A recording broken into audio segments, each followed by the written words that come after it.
The Southern Alberta Council on Public Affairs acknowledges that we are gathered on the lands of the Blackfoot people of the Canadian Plains, and we pay respect to the Blackfoot people, past, present, and future, while recognizing and respecting their cultural heritage, beliefs, and relationship to the land. We offer respect to the Métis and all who have lived on this land and made Lethbridge their home. So our speaker today is Illimar Altasar. He is the founder and CEO of Proteins Easy Corporation. He has been innovating the molecular expression mechanisms and functional properties of proteins in genome-engineered plants. A strong believer in the potential of molecular farming, he is revolutionizing the production of commercial proteins. Altasar will inform us how rice can be grown in Alberta to produce novel proteins.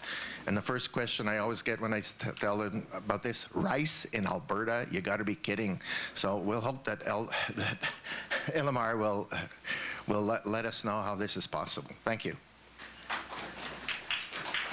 Thank you, Mark. My name is Illimar Altosar, Umaraki Nestigelt, but I don't think there are any other Estonians in the room, so I'll prefer my other language, English. I was born in Sweden, have been to Denmark many times. When we Vikings came to North America in 1100 AD, we didn't stay, but some of us liked it here too much, so Knud has stayed, and I've stayed from Sweden, so we have and some Latvians have stayed and some Germans have stayed. So what you're going to listen to is a newcomer on these indigenous lands. We acknowledge the caretakers of the land. Thank you. My talk today is, can Alberta rice fields be engineered to supply us with novel proteins? What you're looking at is a bag of protein, keratin, collagen, insulin, myosin, and we are made up, living organisms, plants and animals, are made up of proteins. When our pancreas fails to produce insulin, then we have an insulin jab, and we jab ourselves with human insulin made inside a crummy old bacterial cell. And that's recombinant DNA technology, invented in San Francisco, 1974. So that's where recombinant proteins were born. I want you to know a little bit about me. I'm an Estonian Canadian, but born in Sweden because we were refugees in 1944, went to Sweden. After 7 years, we came to the Eastern Townships. Dad worked for Domtar, pulp and paper all his life, so there's a natural biological system. And mother worked all her life as a librarian at Macdonald College, McGill University. I'm founders of a spin-out at the University of Ottawa, where I've spent 40 years. I've harbored and hosted about 11 different startups. Pioneer Grain supported us from Winnipeg, and ENS Biologicals was founded in my laboratory. But the only one that I own is the latest, Proteins Easy Corp. And what we found was a novel technology using protein-starch interaction. So you've heard of insulin for type 1 diabetics, and you've heard of human insulin for type 2 diabetes. Well, guess what? In Denmark, Novo Nordisk is now making glucagon hormone. Not insulin hormone, but glucagon like peptide 1, which is marketed as Ozempic and Wegovy. They're not blockbuster drugs, they are blockbuster drugs, because every person who pays taxes in Denmark, where Novo Nordisk is based in Copenhagen, they say, thank you. Oh gosh, that's the smallest one I've ever seen.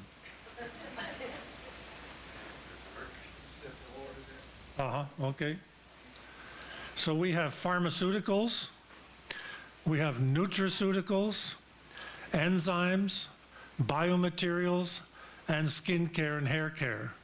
All different kinds of proteins from plants, animals, and humans that can be made in bacteria or fungal cells or even Chinese hamster ovary cells.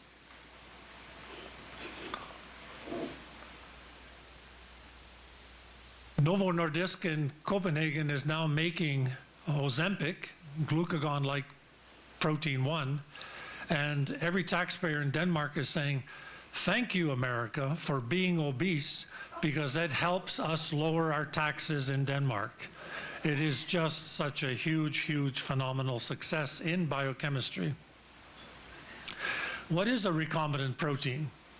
A recombinant protein is one that's usually foreign, that's coming from some other source, and is being put into the protein machinery, the protein factory, to make this chain of amino acids. And it starts with DNA, double helix, which is transcribed normally to make messenger RNA, single-stranded RNA, which is translated on the ribosomes with transfer RNA and amino acids to build the new protein. This is normal life biology, molecular biology. If you want to make a new protein in that living cell, you will cut the host DNA, ligate in, stitch in your foreign DNA code, and guess what? The single-stranded ribonucleic acid molecule will have your recombinant protein in it. Gene expression leads to protein synthesis. You'll remember this from your biology.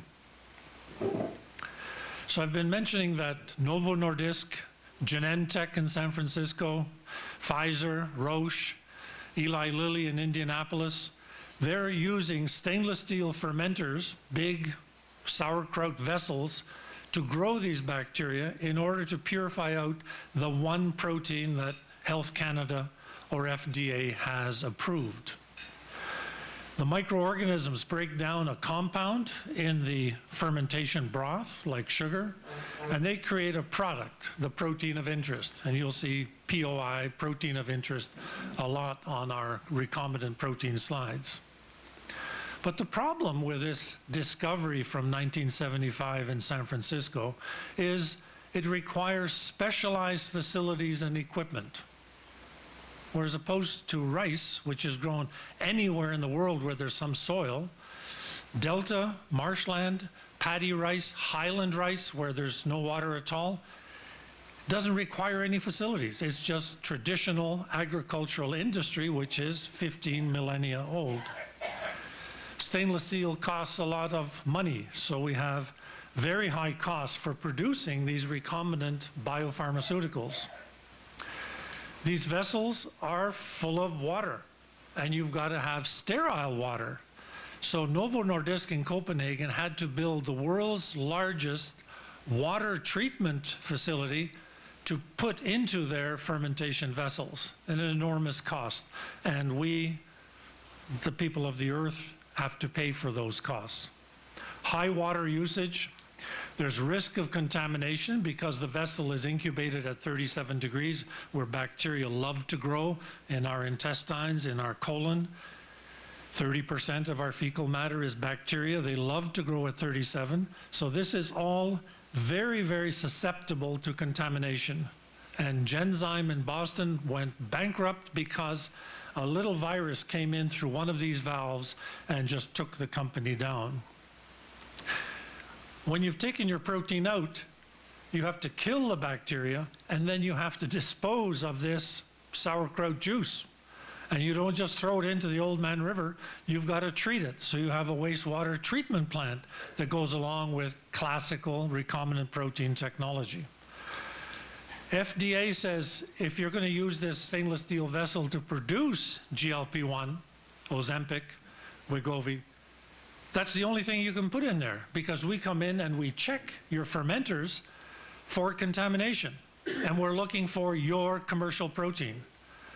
If all of a sudden Pfizer or GSK says, oh, our research lab has found a new protein that we want to produce, everybody wants it, the next wonder drug, the next blockbuster drug, FDA says, go and build a new one. You have to build a whole new plant, And Novo Nordisk is now spending $3 billion to expand their facility in Copenhagen. Protein farming.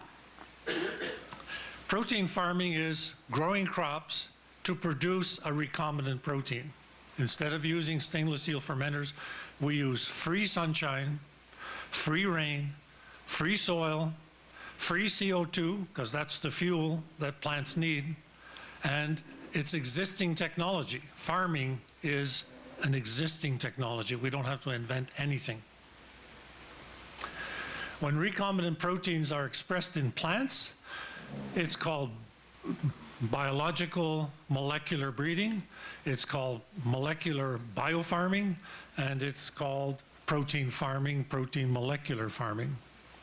It's an alternative to fermentation. So the protein of interest, the DNA, is spliced into a plasmid. Plasmid is introduced into Agrobacterium tumefaciens, discovered in Ghent, Belgium. That's 1980. And Agrobacterium infects plant cells and transfers the foreign DNA into the host genome so that the wheat plant is making all of its wheat proteins +1. But if you leave the protein of interest in a plant, how are you going to get it out? How are you going to isolate it, purify it, and prepare it for commercial use? Agrobacterium transfers your foreign DNA into the plant cell, and again, molecular biology, DNA, RNA, single-stranded, makes your protein of interest along with all of the other proteins of the host plant. We have 18,000 proteins, individual genes from our genome that are expressed. So you're looking at 18,000 proteins that work. My mouth works too much, obviously. Wheat is 6 times more complicated than the human genome.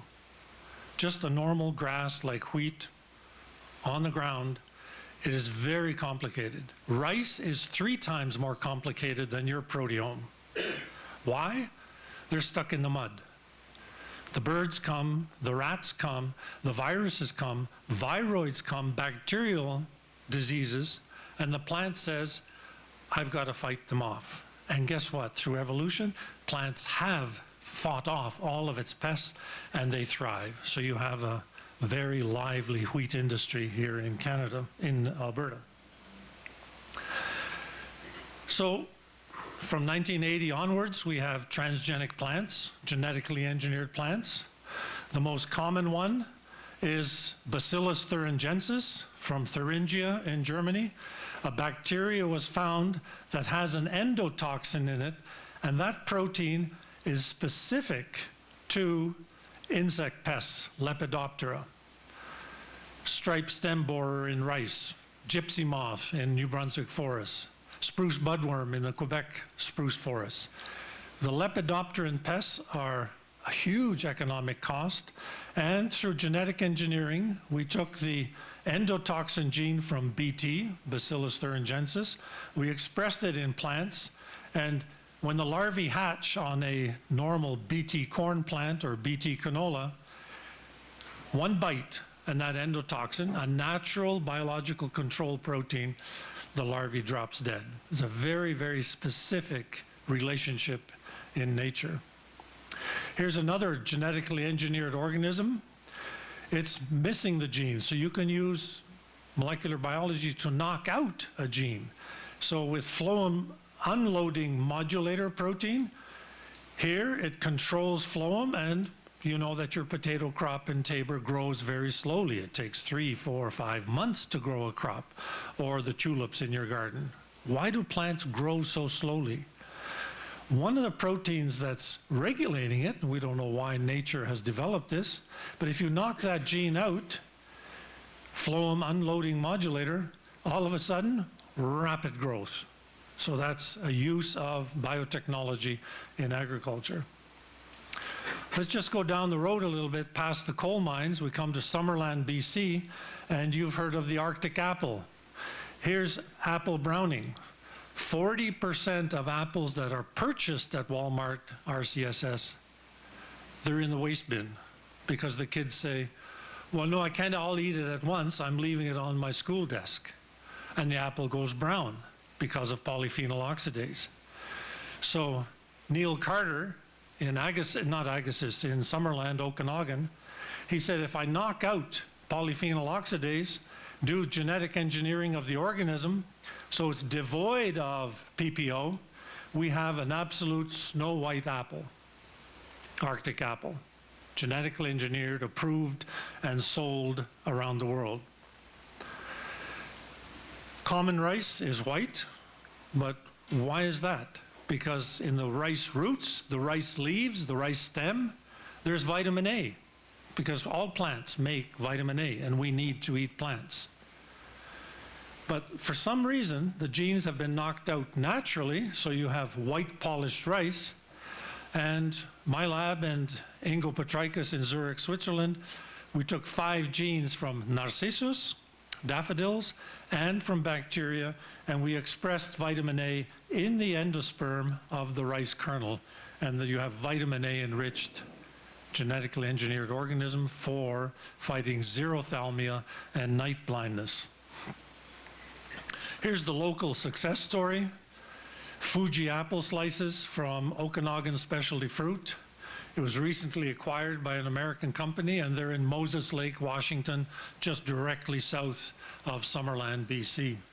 So they have Golden Delicious, genetically engineered, Fuji apples, Granny Smith, and many other apple varieties that if you slice it or take a bite out of it and you leave it, not for hours, for days, it's still a fresh apple, but there's no polyphenol oxidase to make it go brown, and kids and school lunchrooms just go to the waste bin and you'll see all these brown apple cores. Not good.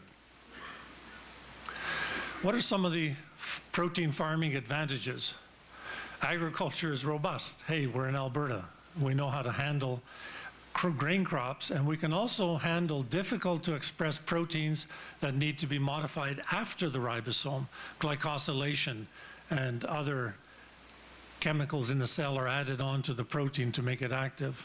That's post-translational machinery. It's necessary for the function of some proteins. There's no risk of human pathogens.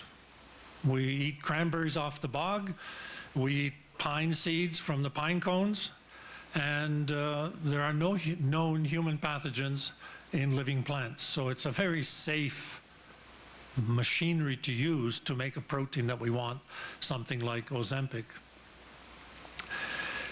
When Tutankhamun's sarcophagus in the Nile River Valley was opened up in the Valley of the Kings, there's the pharaoh embalmed, the mummy, and beside him are bags of wheat. When the archaeologists took the wheat out and tried to germinate it, those 4,000, 6,000-year-old wheat seeds still germinated. A plant knows how to make its embryo live almost forever. So it's a very stable organization, molecular organization, to preserve your proteins. Scalability, whoa, the wonder drug is working. People want more of that protein, just grow more of your seeds. If the protein of interest gene is in those seeds, you can grow and bulk up.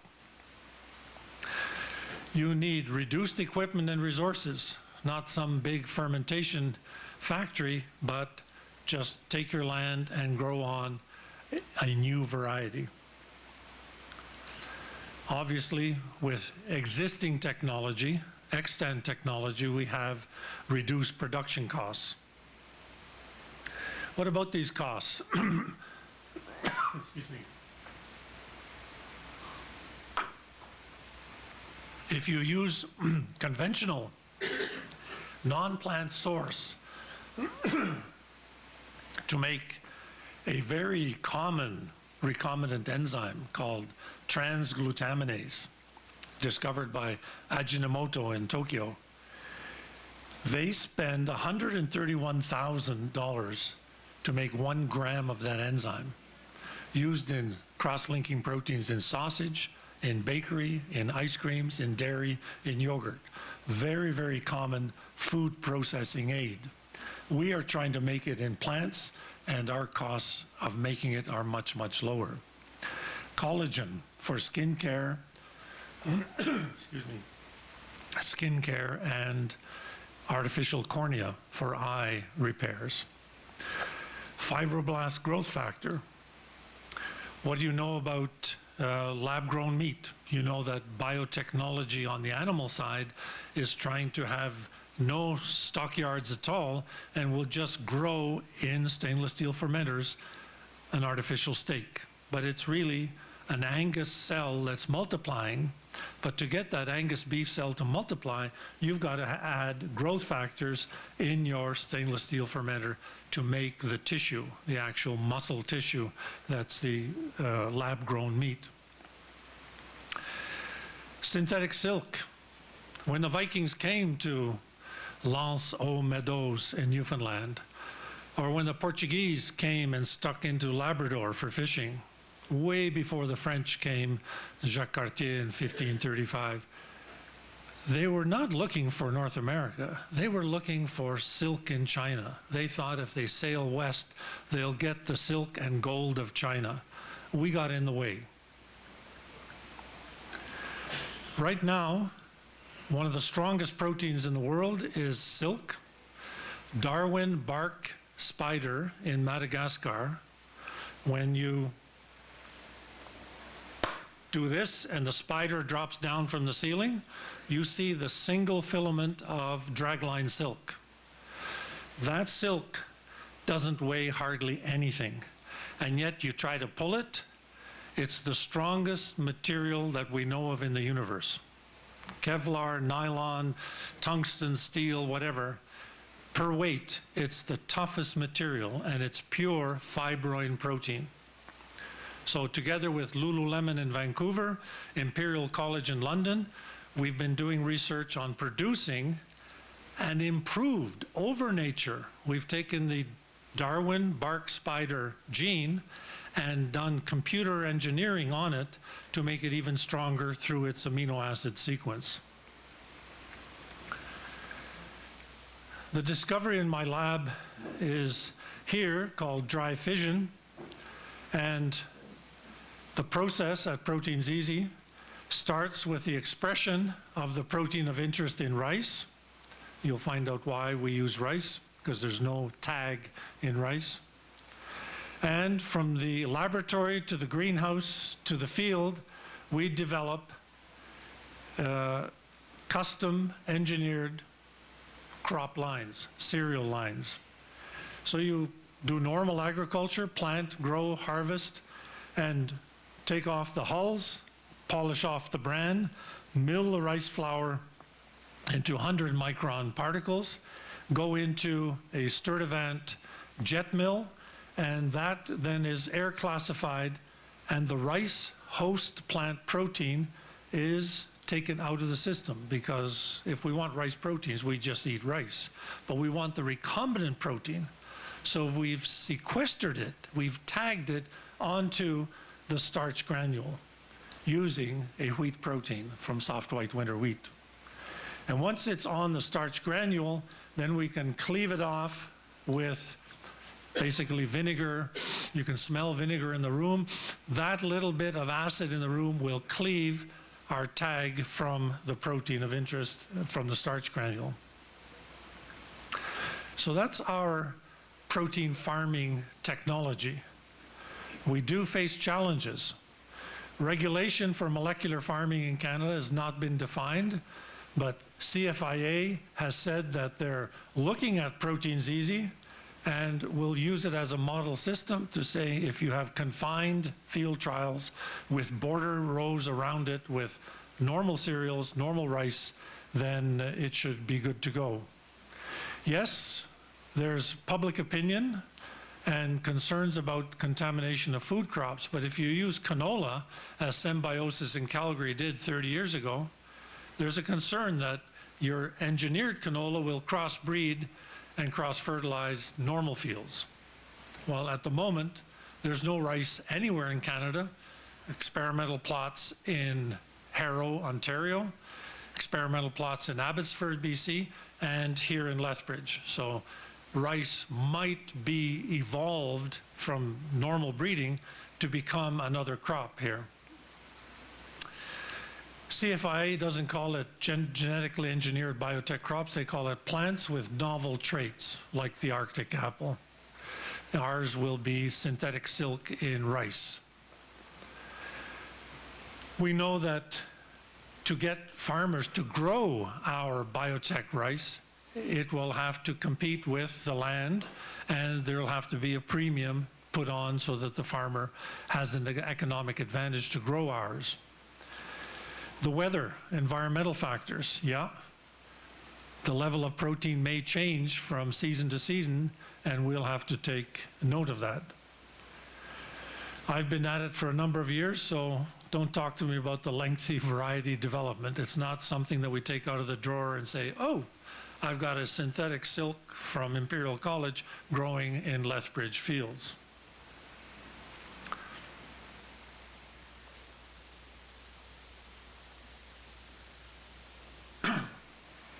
It really is an honor to speak to you about my work in Alberta, because I've been hearing about red fife and marquee wheat all my life. And here I am standing on Alberta soil, and I can talk to you about the timeline. Does that say 1605? 17 to 54? 1892? 1918, Remembrance Day? And 1930. How long does it take to develop one new variety called Marquis or marquee wheat? Today, the world standard is Canada Western Red Spring, CWRS. You can see it on all the hopper cars going by on the rail tracks. So in Annapolis Valley, the first French settlers in 1605 brought over some wheat. That's the first case known where wheat, which is indigenous to the Mediterranean Fertile Crescent, Iraq, Syria, Lebanon, Turkey, it was grown in North America. In Nipawin, Saskatchewan, we have these new varieties brought into the prairies. And probably you can't read it at the back, but, and I can't read it from here, it's White Russian wheat, Ladoga from Russia, Red Chaff, Club, Golden Drop. These are our heritage varieties, our heritage wheat varieties that the European settlers brought over with them, but they don't grow very well. They really don't, because we're at 50 degrees latitude and higher, and those wheats come from the Fertile Crescent of the Mediterranean. In 1842, from Scotland, red fife came over. Oh my God, a revolutionary new variety that actually worked promisingly well in the Great Plains of North America. In Agassiz, BC, Dr. William Saunders and his two sons, Percy and Charles, they genetically crossed, normal conventional breeding, hard red Calcutta from India, and red fife. And they got a hybrid called Markham, and it showed some tremendous promise in Manitoba, Saskatchewan, and in BC. So by 1892, they had Markham, which was renamed as Marquis or Marquis, because it was the famous wheat selected by Dr. Charles Saunders, the second son, by chewing single kernels of wheat in Indian Head, Saskatchewan, spitting out the starch and feeling the gluten dough ball between his teeth. He'd take out the chewing gum and snap, it would break. No good for making bread. You want a dough that's viscoelastic. From southern Nebraska to northern Saskatchewan, Marcus covered 90% of the total wheat acreage. This is like remarkable that one man discovered one seed that had a mutation for the high molecular weight glutenin gene in Marcus wheat. And it just took over North America and the world. The value of the crop became $500 million in 1930. So before my time, but it really made North America. Just one breeder, one gene, and one novel technology of chewing the seeds and taking the dough ball, 12% of the wheat kernel is protein, and he would stretch the protein. My hint to you is it takes a long time. So if you want novel crops in Alberta, be ready to spend a lot of time. There's a lot of reading here. Why rice? Rice production in Northern California costs $2,000 per acre for your input costs, and the average rice yield is 3,000 kilograms per acre. As you know, at RCSS, Walmart, Costco, rice is sold at $2 per kilo. So there's an advantage to a farmer to grow natural rice and harvest the profits.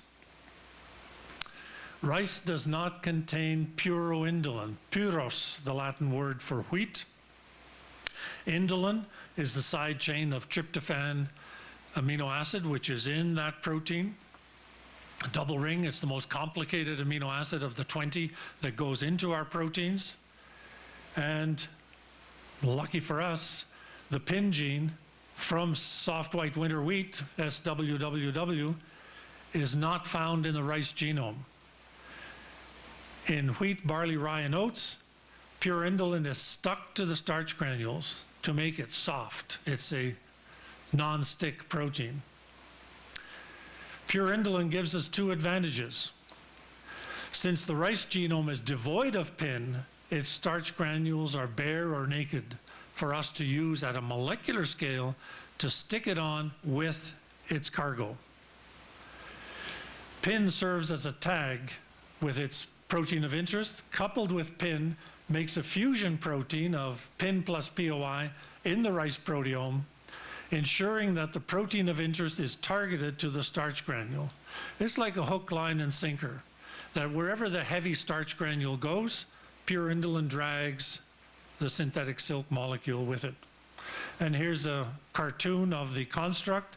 In the DNA of rice, we've now inserted wheat purindolin and the artificial, totally synthetic silk sequence to make dragline silk.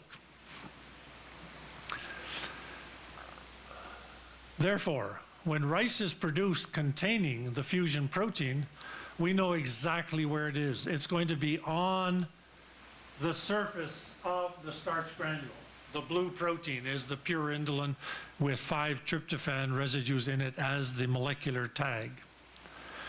We've taken with Mike Giroux in Bozeman, Montana, we've genetically engineered rice with the purindolin gene, and in phase contrast microscopy on the left panel, we can see the rice starch granules, but when we use an anti-purindolin monoclonal antibody, which is fluorescently labeled, we can see that in these transgenic rice seeds, the wheat protein drags the fusion protein right to the surface of the granule. Scanning electron micrograph of rice compound starch granules, and that's our platform where we position our proteins. The protonated starch granules are easily separated from the rest of the rice biomass by dry cleaning, air classification. And we have a patented dry fission, the vinegar in air technology, which releases the protein of interest. There's our May 2019 US patent that protects our intellectual property. Rice in Alberta, upland rice is being grown in Alberta as of 2022. None of us look Chinese, but we are becoming realistic farmers and saying, if rice is the #1 human activity in South America, Africa, everyone tends to their rice paddies. Why aren't we doing it as well? And so we are, thanks to Michelle Concho at the university, Lethbridge Research Development Center, where many of you here have worked, Galaxy Ag Ventures in Calgary, and Farming Smarter in Lethbridge are supporting this kind of innovative crop introduction, using varieties from Rice Tech in Texas, and even in Manitoba, Polar Foods is interested in, and I can give you the websites where you can see these videos. My take-home message: what else can rice do for us? So, believe it or not, when you go to this paper in the Journal of Plant Physiology, 2022, the Shanghai Academy of Agricultural Sciences published a paper by Li et al., Enhanced Phytoremediation of Selenium Using Genetically Engineered Rice Plants to Take Selenium Out of the Oldman River and out of the soil. And the way they do that is they used Saskatchewan milk vetch. Can you imagine, in Shanghai, they know that Saskatchewan milk vetch is a plant that is a hyperaccumulator.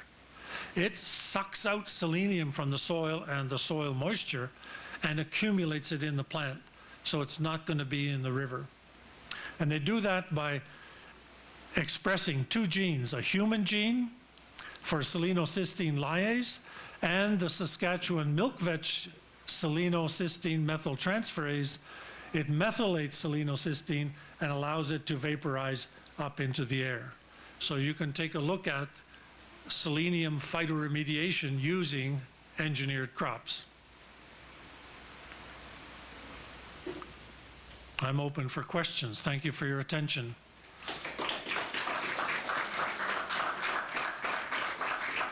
So we ask those to line up here to ask questions.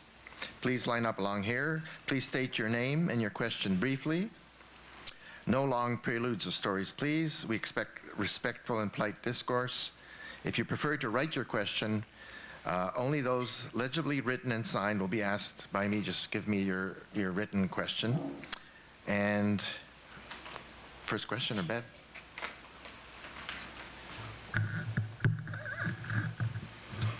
Good afternoon. Thank you so much for your presentation. Even if we're not geneticists or biochemists, I think we have a pretty clear understanding of what you're trying to do. Now, I was very intrigued by your presentation about what Denmark is doing in regard to Ozempic and Wegovy.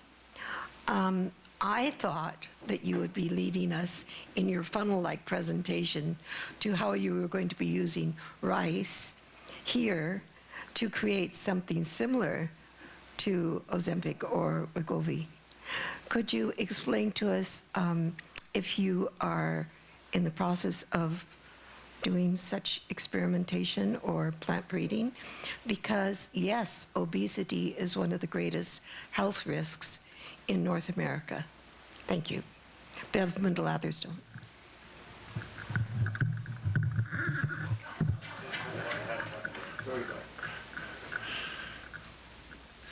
What proteins and hormones can be produced in transgenic plants?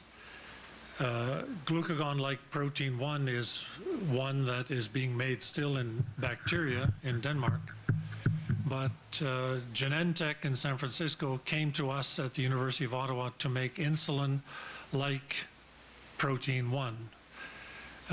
We did that from 1995 to 2005, and we've published 2 papers on that. Rice can make insulin, so we've done that. With the American Red Cross, we've produced a human blood protein, GMCSF. We have a US patent on making that cytokine or cellular hormone, granulocyte macrophage colony stimulating factor, GMCSF. There's a number of proteins that are in the pipeline for us. So synthetic silk, when you have a multi-billion-dollar company like Lululemon in Vancouver. I did my doctorate at UBC, so I'm kind of pleased that Vancouver is a is interested in non-conventional protein production. People in Europe have tried making synthetic silk fibers in bacteria, but the bacterial cell doesn't know what to do by excreting this long protein chain, 100, 200,000 molecular weight in its mass. So yes, we are working on that. We've always thought about taking leptin, ghrelin, and other appetite modulating proteins and putting it right into our food. So as far back as 1994, I presented at the Biotech North conference, the seed as pill. You go to the library to get information you want. You should be able to go to your rice seed kernel library and pull out the protein that you want, saying, oh, my biometric shows that I'm low on this hormone or that hormone, and I should plant those into my garden and eat the seeds and chew them up, because our digestive system doesn't digest all of the proteins. Some of the protein goes through and is absorbed.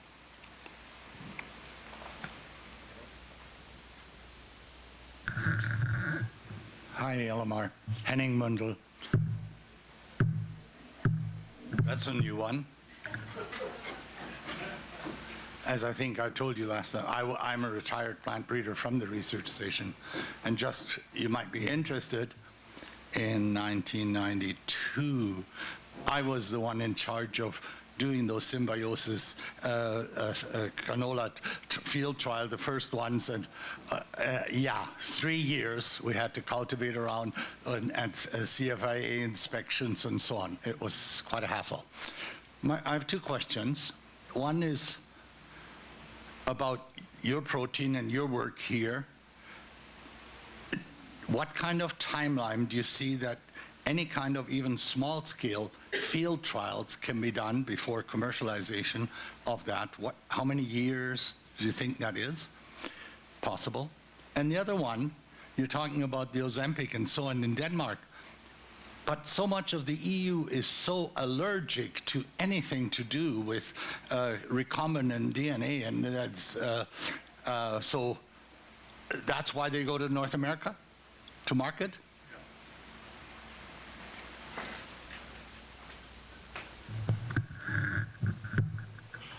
Morris Maloney, the biology professor at University of Calgary, way back then, yes, he's to be congratulated on using the oleosin protein from rapeseed to tag it onto an oil droplet.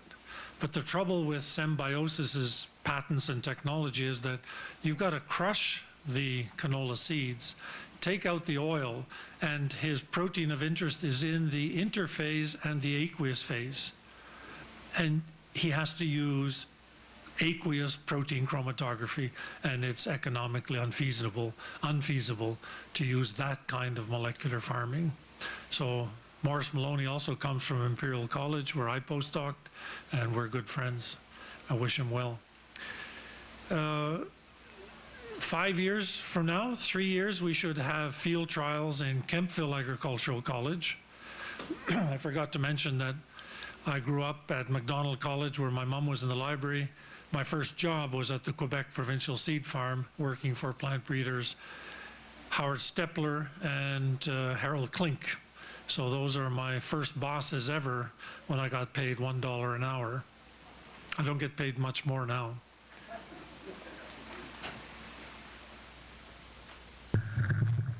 Hi, Barb Phillips.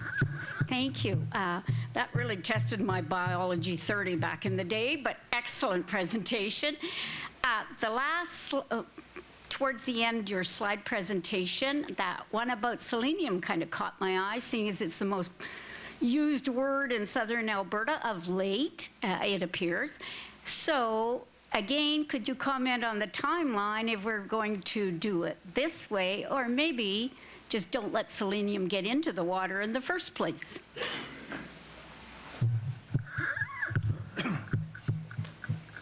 At Rutgers University, New Brunswick, New Jersey, the Russian immigrant Ilya Raskin has been using rye, and rye cereals have a huge root system.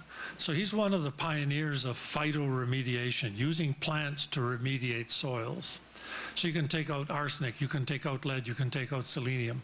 So there are native plants that if you go and analyze them, you'll see that the Saskatchewan milk vetch is a hyperaccumulator. And until last week's lecture by Brad Donaldson, I hadn't really paid much attention to selenium because I've lived in Ottawa all these years and our selenium is normal. We don't have coal mines falling onto our shoulders. These hyperaccumulators have been studied for many, many years. And why would Shanghai already know that on the prairies we have plants that, so I've last, where did you go? Where's the, right there. I've done a lot of reading, and there are regions of Europe that are low in selenium. They would love to have your problem.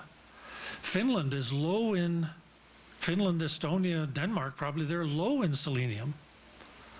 And what is your drinking water level now? I don't know the parts per billion, but this issue is, how do you say, a micro-ecological question that you'll have to face. And I'm glad some of you went to Calgary to protest yesterday about coal mines.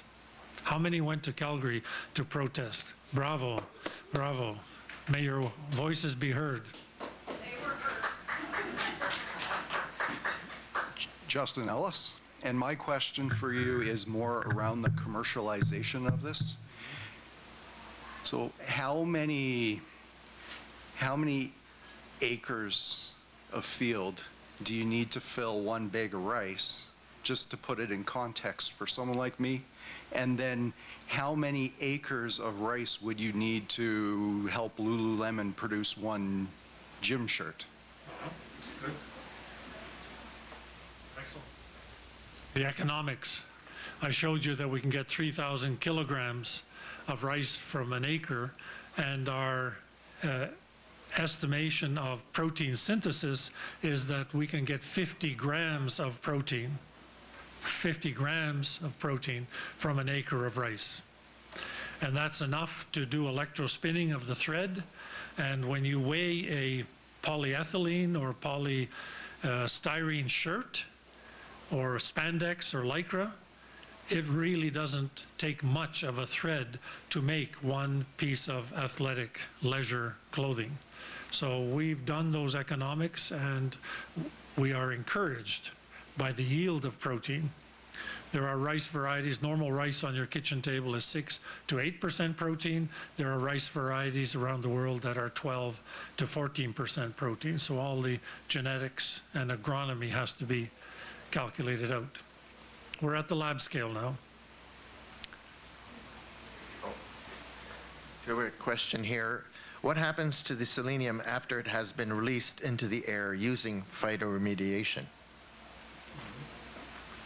Yeah, so from my very quick learning last week, it's SO or S0, SE0, which is released from the plant, and that's a normal process that the plants in this room at the back of the room are releasing selenium, because it's, I think it was 1994 when people discovered that SE, the selenium element, is attached to one of our amino acids. It's a normal process. Gamma glutamyl carboxylase enzyme in our bodies needs selenium to be active, and that's why some of the European countries are wanting more selenium in their diet.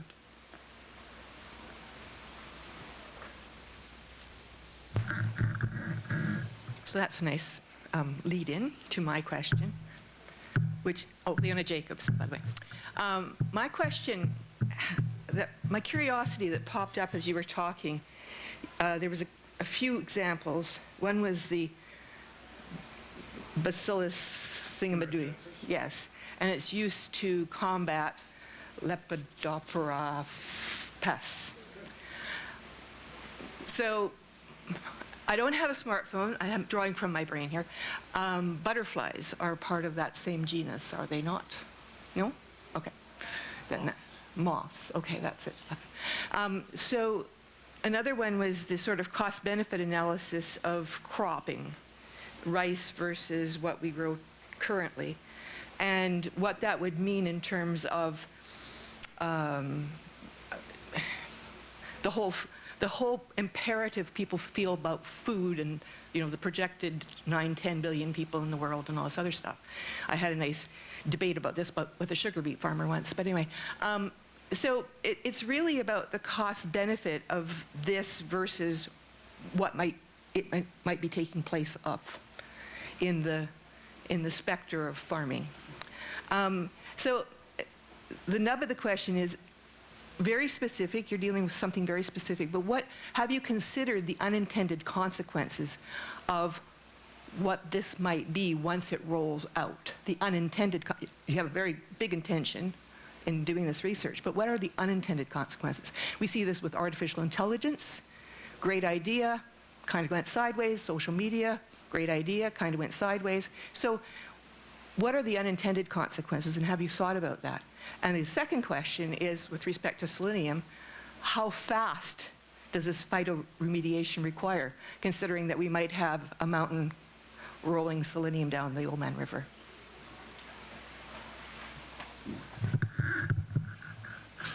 Your questions are fuel for the fire to put all of our children and grandchildren back into the research lab to solve these problems. It's not easy. Yes, you can tear down a mountain in a couple of years with your big earth-moving machines. I saw that happen when we built the power dam, Robert Moses Saunders power dam between Messina, New York and Cornwall, Ontario. We blocked up the St. Lawrence River. I mean, that's the jugular artery of the Great Lakes system. And they just built a big dam in 2 years. So the whole Great Lakes system created the St. Lawrence Seaway. Yes, you can move Earth quickly, so watch out for the ecological aftermath and have all of your surveys and samplings. And it should be citizen-driven, that we should develop a kit quickly to say what's in the tap here today and what's in the drinking tap here tomorrow for these micronutrients. It is a micronutrient, we need it. Long-term consequences, before 1935, there was no oilseed rape grown in North America. It came over from Poland, and it has become a universally engineered crop. Low erucic acid, low glucosinolates, and I'm extremely lucky in my life in March of 1979 to be at the Toronto Convention Centre where the Rapeseed Research Council of Canada, based in Winnipeg, renamed and we christened canola from oilseed rape. Nobody likes the word rape, so canola was chosen to be Canadian oilseed. Keith Downey's great, it's genome engineering of taking oilseed rape and making it into canola. Takes time. The consequences of being a farmer, my understanding is, I've not been a commercial farmer, is that it's an independent business person. And that business person has to decide what to sow into the soil in the springtime or winter wheat. And that's a decision that I don't have the civic authority to say, just a minute, you're growing transgenic corn, BT corn, Bacillus thuringiensis, or Roundup Ready canola. That's her or his decision. They have to look at the science. They have to look at the government edicts from wise scientists who work for the environmental ministries. And I think in any country in the world, the farmer, she is the smartest person around because she feeds us.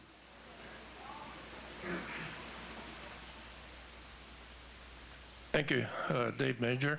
I'm just curious to know if within Oryza sativa you have actually found a genotype that will reach maturity in Lethbridge.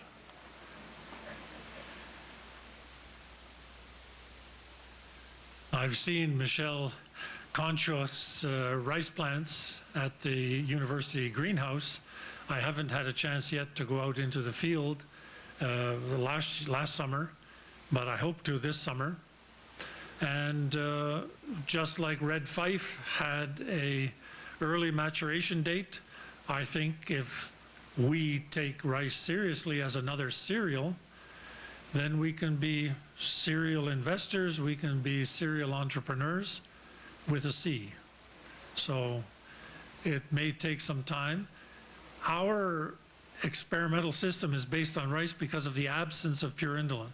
We haven't gone into industrial barley or industrial rye or oats for that matter. But we think that industrial barley, which grows here in Alberta, can also be a platform for this starch tethering system that we have.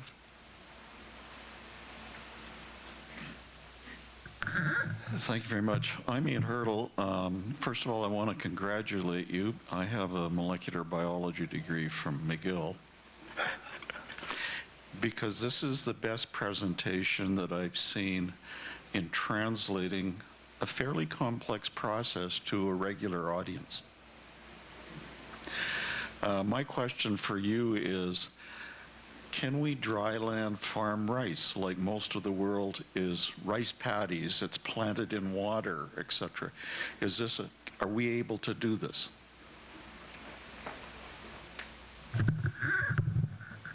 In 1984, the Rockefeller Foundation, whose ethos is small plot farmers around the world, they fired 450 agronomists in 1984. Alva App was the director of ag in the Rockefeller, 425th Avenue, and said, it's not working. We can't help bananas in Uruguay. We can't help cotton in India. Fire them all.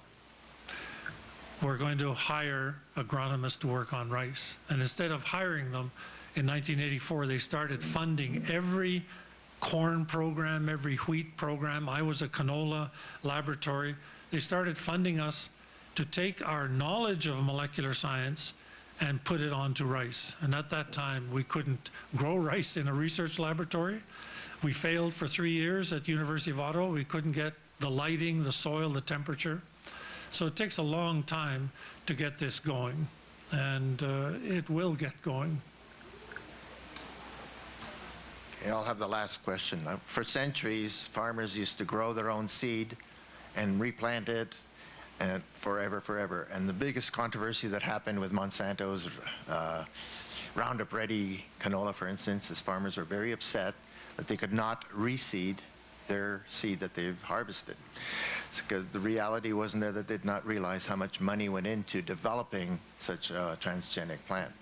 So do you think that has changed now? Do you think that the farmers are getting more and more used to the fact that they're actually renting the seed? That for instance, when you get your patent going and you have a rice and then the farmers are going to grow your rice, will they realize that it's your rice they're growing for you and not the rice that they can then replant because you've got the patent on the technology?